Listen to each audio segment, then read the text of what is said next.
നിങ്ങൾക്ക് അറിയാലോ ഇവിടെ ഇത് മൊത്തം നാളെയുള്ള കിളികൾ ഇന്നാണ്. ആ കിളികൾ ഇപ്പൊ പറന്നു പോകുന്നുണ്ട്. കണ്ടില്ലേ നിങ്ങൾ? കണ്ടില്ലേ? കുറച്ചൊക്കെ ഇവിടൊക്കെ ഉണ്ട്. നമുക്ക് വെള്ളം പിടിക്കാൻ പോവല്ലേ, അതുകൊണ്ട് നമുക്ക് സമയം കളയണ്ട. നമുക്ക് Let's go. Let's go.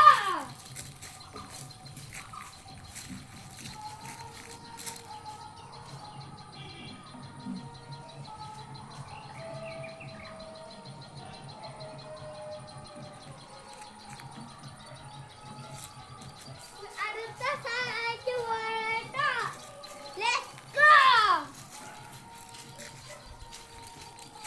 നിങ്ങൾക്കറിയാലോ എനിക്ക് പനിയാണ്. നിങ്ങൾക്കറിയാലോ നിങ്ങൾക്ക് ചെടി ഇഷ്ടമാണെങ്കിൽ ശരിക്കും സബ്സ്ക്രൈബ് ചെയ്യാം. എല്ലാവരും ചെയ്യണം. നമ്മളിപ്പോൾ ഈ ചെടികളെ